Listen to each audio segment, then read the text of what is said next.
Elas são misteriosas. Alguns as consideram estranhas, outros as reverenciam, poucos as compreendem. Por causa de suas crenças, milhares foram mortas e torturadas. Elas são as bruxas. Muitas vezes eram queimadas em grupos.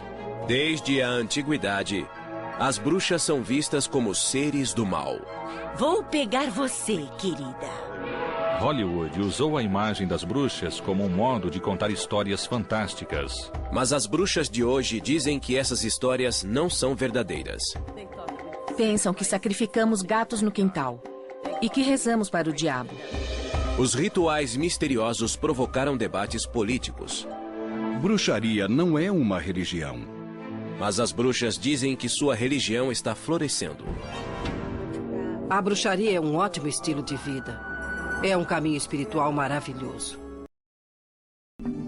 Elas podem ser encontradas em culturas por todo o mundo. São médicas, professoras e soldados. Mas a bruxa moderna raramente é aceita. Um homem passou na frente da casa, saiu de seu carro e ficou gritando que vamos morrer e iremos para o inferno. Silver Ravenwolf, de Harrisburg, Pensilvânia, é dona de casa, escritora e líder do clã da Floresta Negra, um coven, ou grupo de bruxas.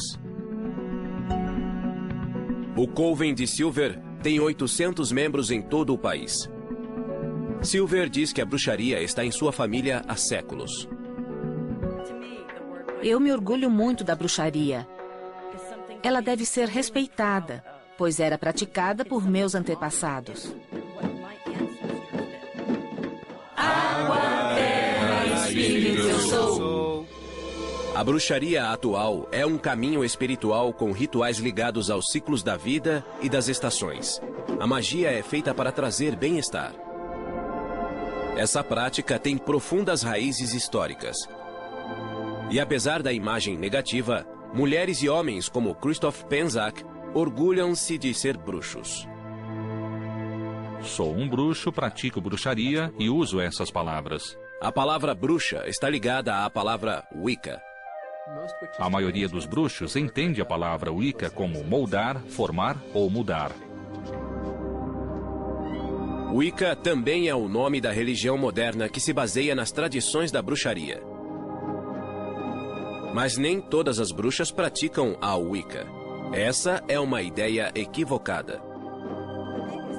O maior equívoco é que adoramos Satã, o mal.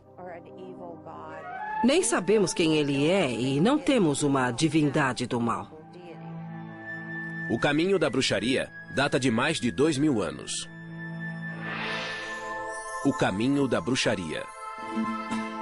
Na época céltica, na Europa, as bruxas celebravam a terra e rezavam para as forças da natureza. Elas eram curadoras hábeis que usavam ervas e poções.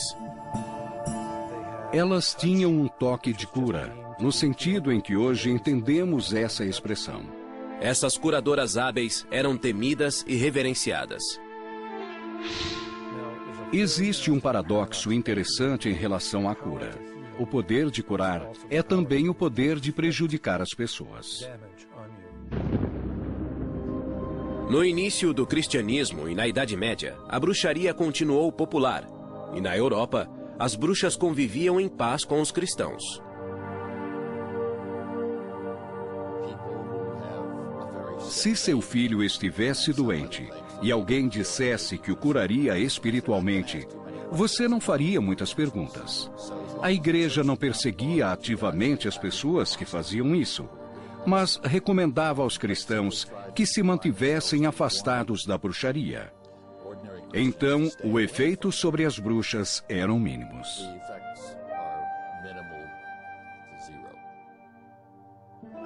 Em 1231, a Igreja Católica Romana criou a Santa Inquisição para capturar heréticos. No século XIII, as autoridades cristãs reprovaram a bruxaria, pois acreditavam que as bruxas adoravam o demônio.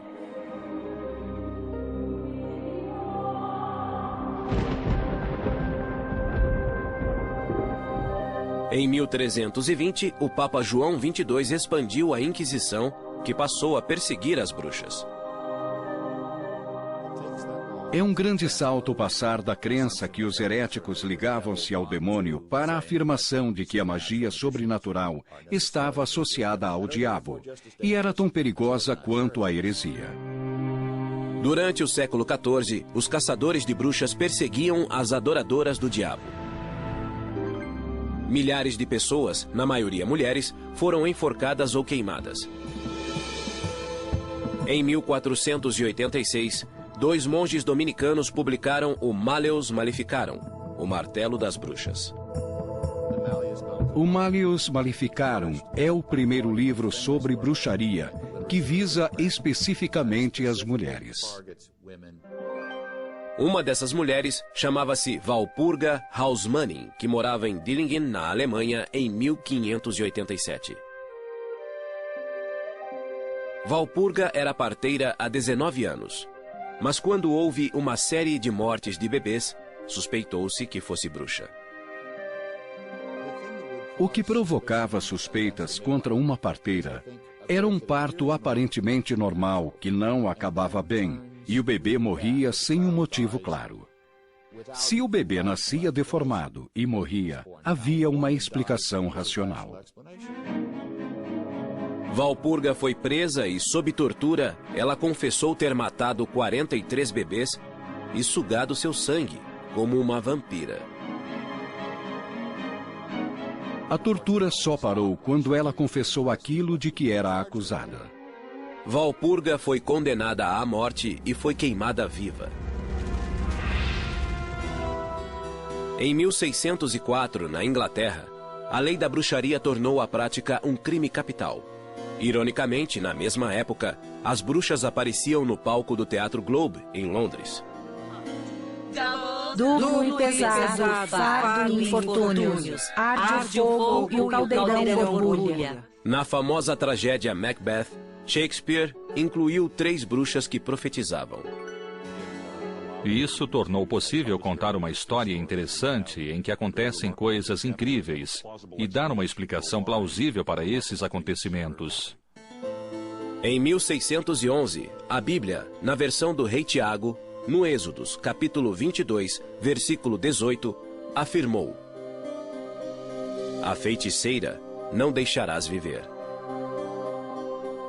Essa versão chegou aos Estados Unidos no final do século XVII, quando os puritanos cruzaram o Atlântico. A cidade de Salem foi tomada pela histeria contra as bruxas.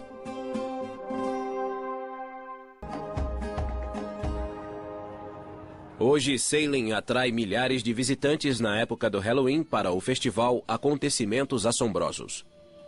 Mas 300 anos atrás, as bruxas não eram celebradas. Pânico puritano. Além dos peregrinos, os puritanos vieram para a América em 1620, desiludidos com a Igreja da Inglaterra.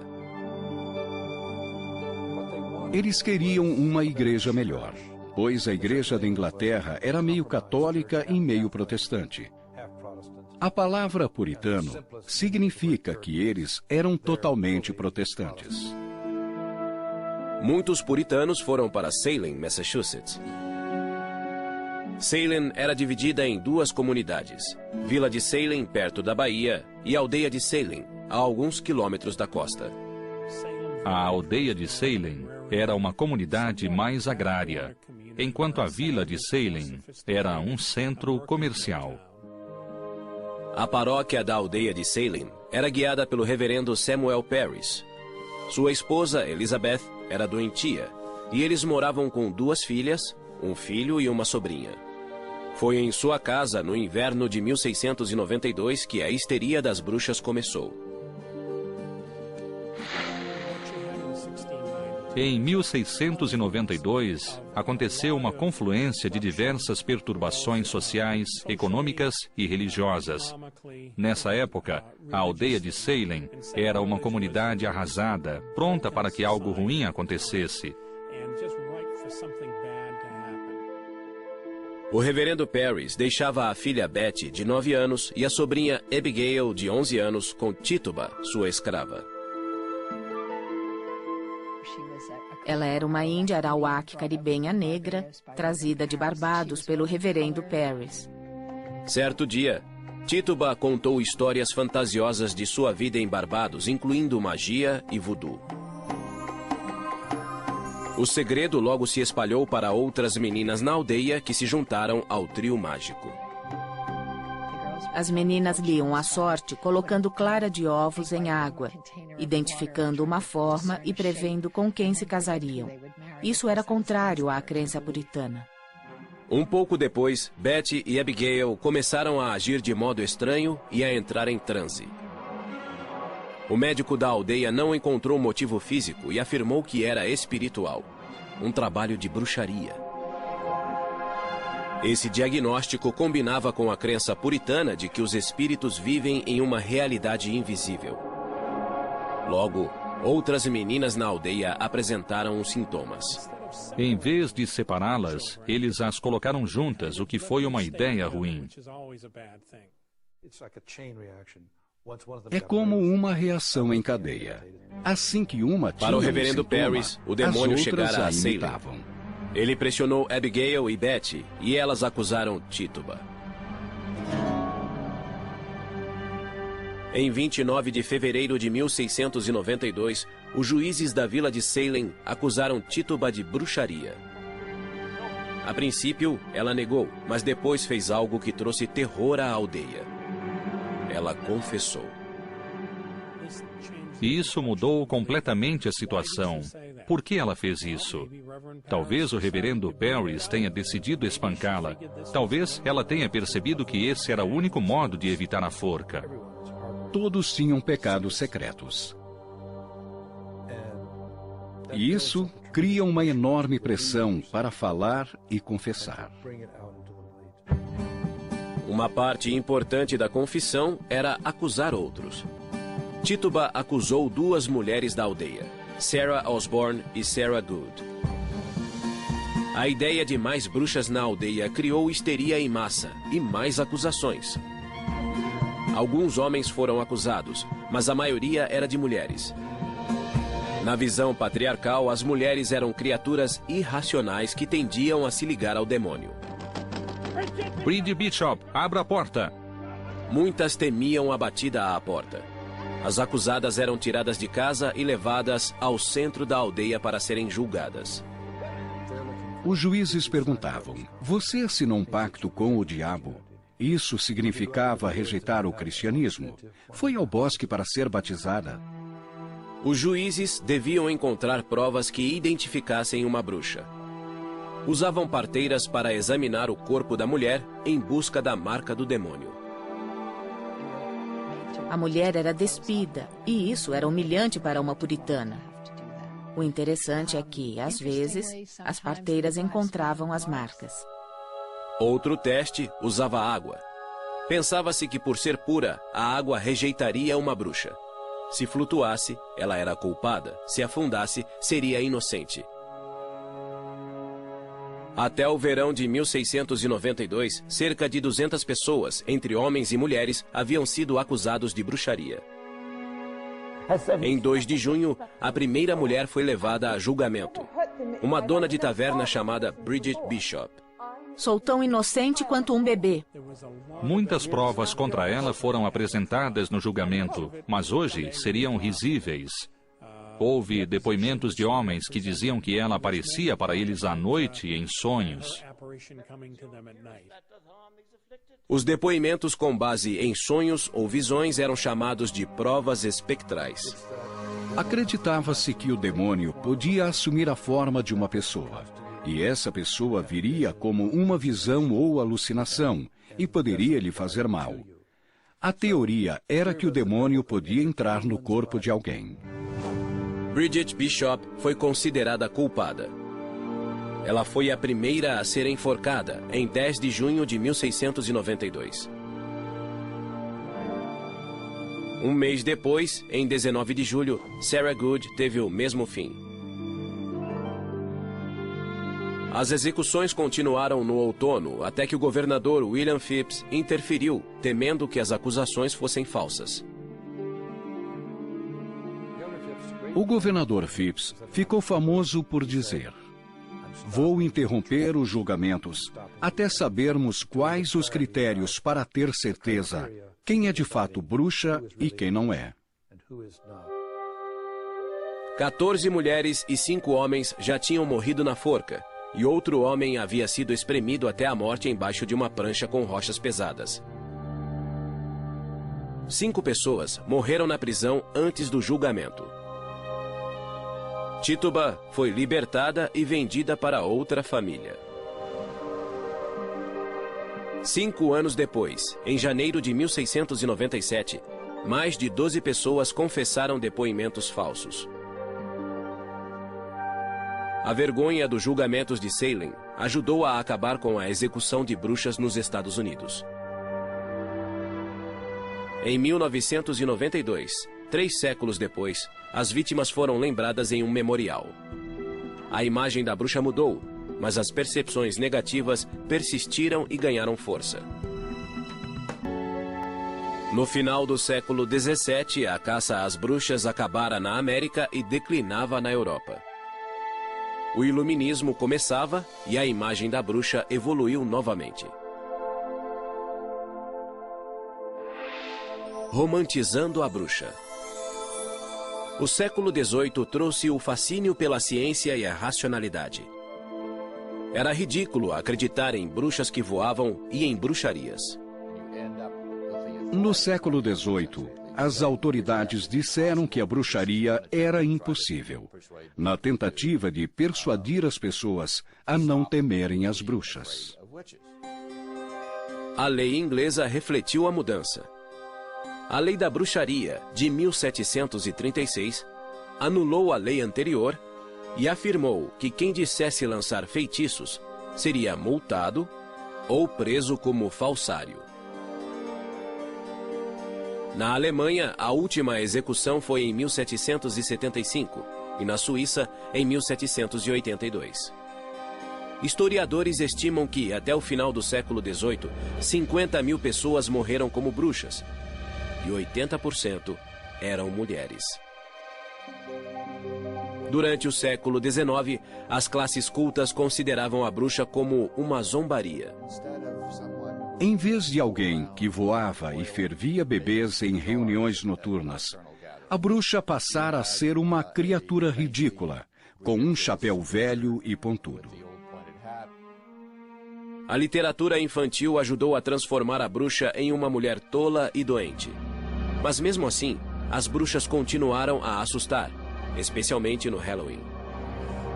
O Halloween veio do antigo festival cético Samhain, que celebrava a colheita e honrava os mortos. O folclore transformou essa celebração em um festival assustador, no qual as bruxas ficavam à solta. A bruxa má, com o rosto verde, continuou a ser popular e voou até o século XX.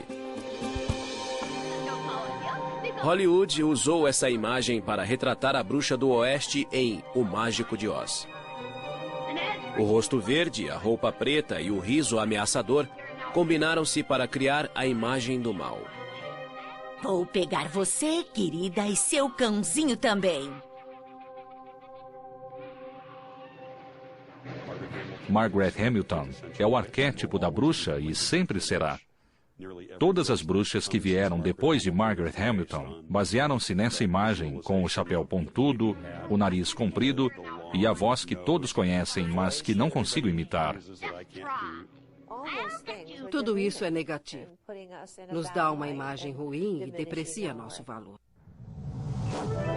Bruxas modernas como Laurie Cabot sentem-se ofendidas com esses estereótipos populares. Laurie mora em Salem, Massachusetts, e veste as roupas tradicionais negras em público. É assim que ela honra as deidades respeitadas pelas bruxas, masculino e feminino, o deus e a deusa. Fiz um voto à deusa de usar as roupas negras e o pentagrama para sempre, em sua honra. Para Laurie, Ser uma bruxa é uma jornada espiritual guiada por uma antiga tradição. A bruxaria é um bom modo de vida e um caminho espiritual, um caminho científico, que é igual ou superior a todas as outras religiões. Laurie Cabot é conhecida como a bruxa oficial de Salem, Massachusetts. Ela recebeu esse título em 1977, quando o governador Michael Dukakis premiou-a por seu trabalho beneficente. Quando se candidatou a presidente em 1988, Dukakis foi criticado por seu gesto. Ele se arrependeu muito de ter usado a palavra bruxa. Talvez tenhamos prestado um serviço ao país. Laurie Cabot nasceu em 1933 em Wewoka, Oklahoma. Ela diz ter dons de vidência desde criança. Eu conseguia prever o futuro. E meu pai dizia, deve haver uma ciência por trás disso. Então, começamos a pesquisar em bibliotecas.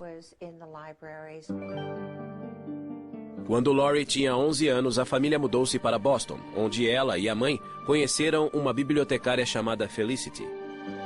A bibliotecária percebeu algo familiar em Laurie e revelou um segredo pessoal.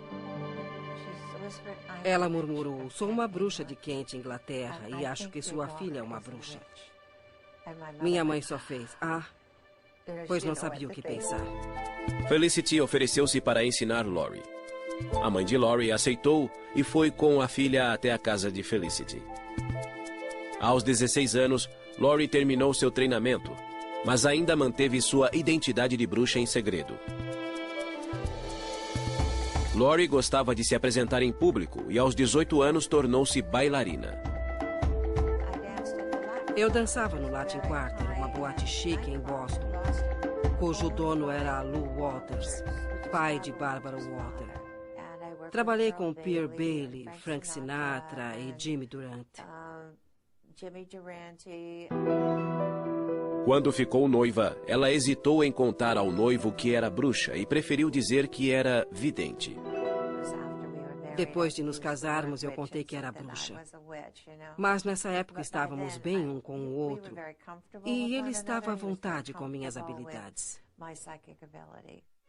Em 1965, Laurie tinha 2 filhas, Jodie e Penny. Além de ser mãe e esposa, Laurie praticava bruxaria em casa. Eu praticava magia, meditando, curando, mantendo-me equilibrada, curando minhas filhas e ensinando-as. Em 1969, os Cabots mudaram-se para Salem, Massachusetts. Com o tempo, Laurie sentiu-se à vontade para viver abertamente como bruxa. Saí do armário das vassouras. Foi incrível. Nem todos aceitaram a ideia de uma bruxa morar em Salem. Alguns moradores de Salem não gostaram de ter uma bruxa por perto. Laurie descobriu isso fazendo compras com as filhas. Um homem parou meu carrinho e disse, como ousa vir a este lugar? Sabemos que é má. Você devia ser enforcada. As pessoas que estavam no mercado ficaram chocadas. Acho que isso as tornou mais tolerantes. Em 1971, Laurie Cabot ficou ainda mais visível, pois abriu a primeira loja de bruxaria do país. Achei que seria ótimo abrir uma loja para que as pessoas viessem aprender. Seria um modo de ganhar a vida, ficar em casa com as crianças, praticar bruxaria e educar as pessoas. A loja de Laurie vende ervas, especiarias e incensos usados ao praticar magia. Segundo Laurie, a magia é a arte de provocar mudanças de acordo com a própria vontade. Você pode se curar usando magia, que é a ciência de usar sua mente, ervas, cristais e poções. Algumas poções podem ser bebidas, mas a maioria das poções é usada como perfume. A energia dos olhos ativa o cérebro para reforçar o sistema imunológico. Essas poções funcionam há séculos. Laurie ensina a ciência da magia que exige conhecimento de ervas e de padrões cósmicos. Christopher Penczak estuda com Laurie desde 1993. Laurie Cabot foi essencial ao me mostrar o poder e o amor pessoal. Por meio das experiências de cura psíquica dela, eu pude sair das aulas sentindo-me conectado ao universo e capaz. Evoco a grande deusa que habita no céu acima de nós. Laurie também ensinou Christopher a fazer encantamentos. Para uma bruxa, um encantamento é uma prece focada oferecida ao deus ou à deusa com uma intenção específica, geralmente para a cura. Peço que essas chamas queimem, deixando apenas cura, saúde e retidão. Desde 1995, Christopher dedica sua vida à magia. Ele ensina bruxaria e escreveu mais de 12 livros. Ele diz que é um bruxo, ao contrário da crença popular de que os homens são feiticeiros. Acreditamos que a palavra feiticeiro tem uma relação com a palavra traidor. Então, não gostamos dela. Sou um bruxo, pratico bruxaria e prefiro essas palavras. Christopher e Laurie acreditam que existe magia em todas as pessoas. Todos têm dons mágicos, todos têm talentos, mas é preciso tempo e treinamento para levar uma vida mágica. A vida mágica inclui a celebração de 8 festivais sazonais, chamados de sabás, que representam nascimento, morte e renascimento na natureza. Imbolc é celebrado em 2 de fevereiro e representa o fim do inverno e a chegada da primavera no hemisfério norte. No final do inverno, há uma sensação de congelamento no ar, mas o sol retorna à Terra. E é isso que evocamos. Estamos aqui para curar a Terra, para curar a nós mesmos, para trazer equilíbrio e bondade em lugar do mal e das feridas do mundo. Faço este círculo para criar um espaço sagrado para nós nesta noite. Que assim seja. O círculo se fechou. Que assim seja. Estamos celebrando o Imbolc, que é ligado à deusa Bridge. Ela dará à luz o sol, que trará a primavera e um recomeço.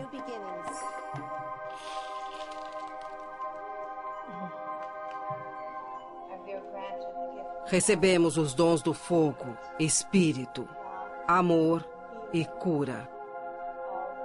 Todas as artes mágicas. Usamos sementes de girassol.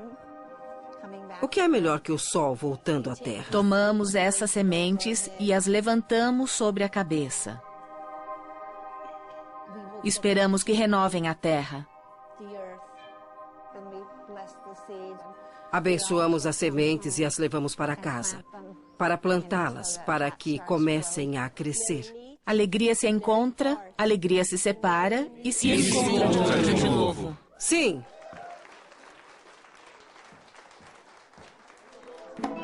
Ao celebrar Imbolc e a primavera, Laurie e os bruxos têm a sensação de renascimento e equilíbrio. Receberam a energia dos 4 elementos e do espírito e vão levá-la para a vida diária em tudo que pensam e fazem. Mas nem todas as bruxas são tão abertas em público. Algumas ocultam sua identidade por causa de ameaças. As bruxas realizam rituais de cura há mais de 2000 anos e muitas continuam nessa tradição. Nos reinos dos poderosos. Às vezes elas se reúnem em círculos para rezar por cura e honrar os ancestrais. Segredos de uma bruxa. Silver Ravenwolf afirma descender de bruxas. Ela mora na Pensilvânia e escreveu vários livros de bruxaria, mas usa um pseudônimo. Assumi um pseudônimo porque moro em uma cidade pequena e sabia que haveria discriminação contra minha família. E assim foi. Seus antepassados foram perseguidos e em 1679 fugiram da Alemanha para a Pensilvânia.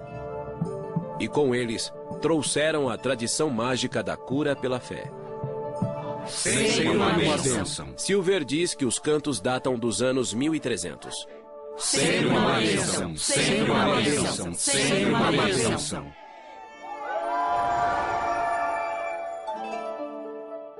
Silver nasceu em 1956 e cresceu ouvindo histórias sobre bruxaria. Mas a mãe de Silver era protestante e criou a filha em sua religião. Silver nunca se considerou cristã devota, mas acredita no poder da magia. Quando criança, ela fazia encantamentos com seu brinquedo favorito. Eu tinha um fantoche que usava para fazer pedidos que sempre aconteciam. Isso me assustou e parei de usá-lo. Silver foi influenciada pela famosa série de TV dos anos 60, A Feiticeira. Eu queria ser Samantha e mexer o nariz para limpar a casa. Elizabeth Montgomery era linda e não se parecia em nada com a imagem popular de uma bruxa com que estamos acostumados. Era uma história de alguém que tentava viver em um mundo onde era completamente diferente dos outros. Era assim que Silver se sentia. Aos 16 anos, ela viajou para a Espanha com sua classe de espanhol no ensino médio. Quando voltou, sua mãe morreu de leucemia.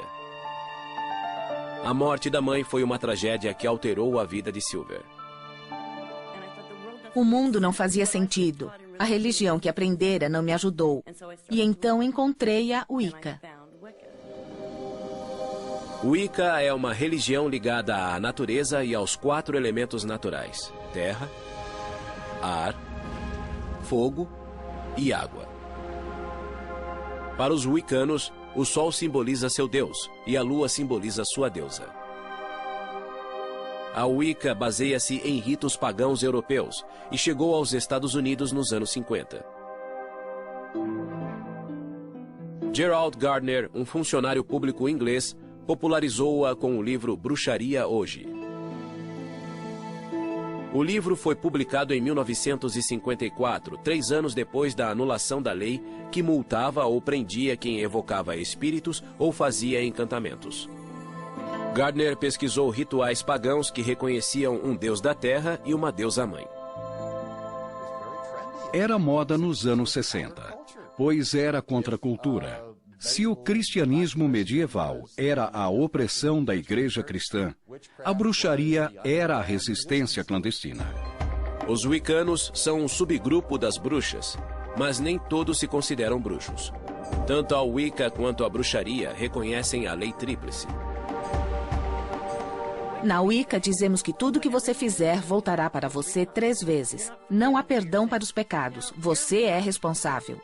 Silver diz que a Wicca permitiu-lhe explorar a ciência da magia e fazer mudanças positivas.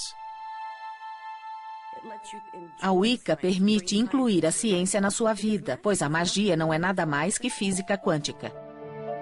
Ela estudou física quântica para descobrir a relação entre energia e matéria. Eu era uma bruxa solitária e praticava sozinha, sem treinamento. Eu voava com autoconfiança mágica. Em 1980, Silver conheceu Irvin McCormick, apelidado de Mick. Os dois se apaixonaram e casaram, e Mick aprendeu Wicca com a esposa. Tiveram 4 filhos, e a princípio guardaram segredos sobre sua religião, mas os vizinhos descobriram. Pensam que sacrificamos gatos no quintal e que rezamos para o diabo. Silver decidiu praticar a religião abertamente para que vissem que não causava danos. Os wiccanos acreditam que a energia que existe em tudo pode ser dirigida pelos cantos e rituais. Terra, espírito, eu sou. Alegria! Eu sou. Fogo, eu sou. Silver dedicou-se totalmente à bruxaria para escrever um livro para iniciantes. Em 1993, Voando em uma Vassoura de Prata foi publicado e teve sucesso. Silver é a líder do clã da Floresta Negra, um coven, ou grupo de bruxas da mesma tradição. Trabalhamos juntos. Há mais poder em um grupo quando se faz magia para uma pessoa. Guardiãos do Norte, elemento terra. Pedimos que as energias da Terra venham, nos ajudem e nos guiem no que estamos fazendo no ritual. Silver usa a magia de seus ancestrais para murmurar preces de cura. Funciona se murmurar cantos silenciosos que ninguém ouve. Você sabe o que diz, mas nem a pessoa com quem trabalha ouvirá. Rezo por minha mãe. Peço que os espíritos aliviem a dor e o sofrimento que ela suporta há bastante tempo.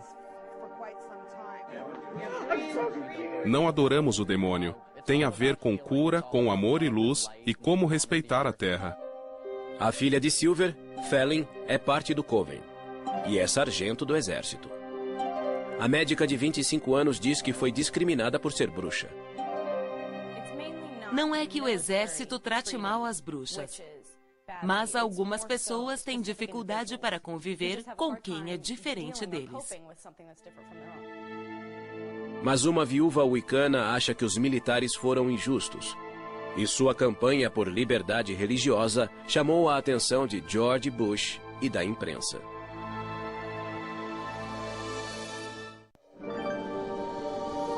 O modo como as bruxas são percebidas e tratadas evoluiu muito.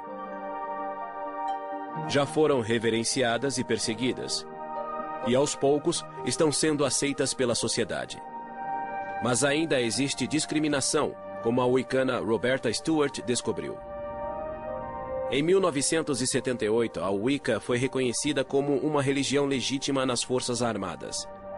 Mas em 1999, George Bush disse que não acreditava em bruxaria. Em uma entrevista à televisão, ele disse que se opunha a uma decisão militar de permitir rituais da Wicca em Fort Wood, no Texas. Respeito a liberdade de expressão, mas acho que bruxaria em propriedade do governo é ir longe demais, pois a bruxaria não é uma religião. Ele enfureceu os wiccanos como Roberta Stewart, cujo marido Patrick era wicano e militar. Fiquei chocada como profissional e esposa.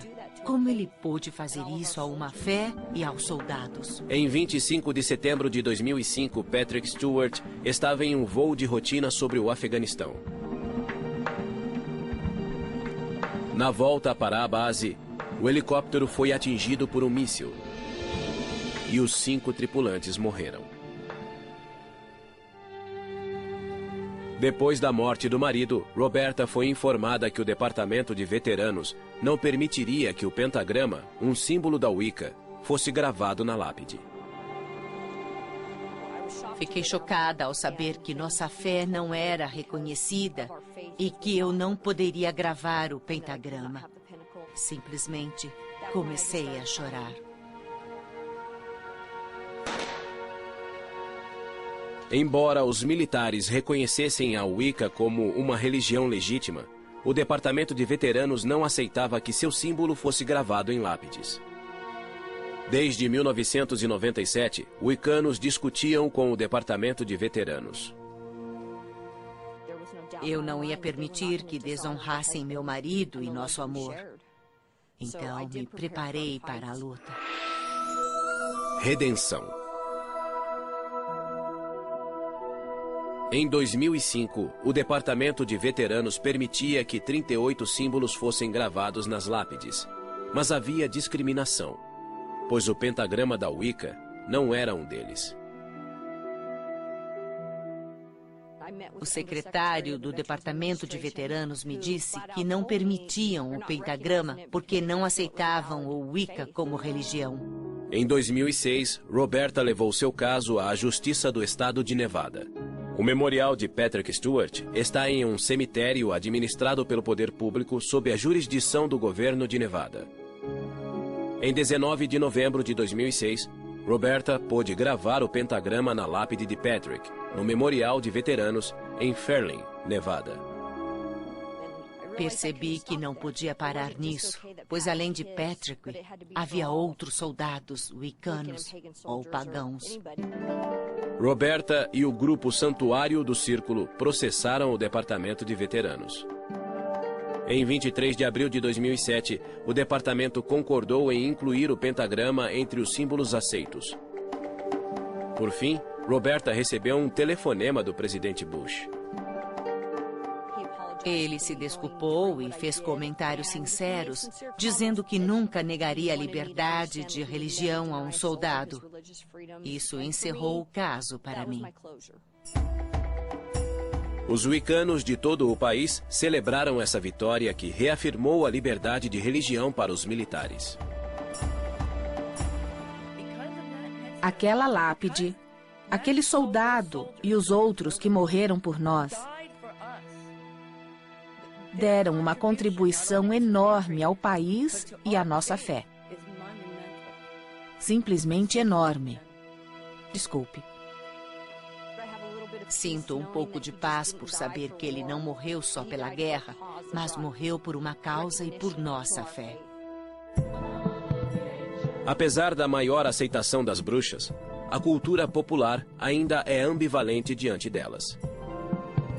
Em 1999, o filme A Bruxa de Blair as retratou como assustadoras. O público não vê uma bruxa nesse filme. Praticamente não se vê nada, além de movimentos de câmera. Mas o que funcionou nesse filme foi o medo do desconhecido. A série de TV Charmed evocava a imagem da mulher forte e independente que também era bruxa. Barry Spelling criou uma história interessante com bruxas boas, mas elas também eram muito atraentes. Muitas bruxas sentem-se incompreendidas e esse é o tema central do musical Wicked. Na verdade, nenhuma das bruxas é má. Uma delas está um pouco perdida, e Elphaba só quer amor e aceitação porque é verde em um mundo em que os outros não são.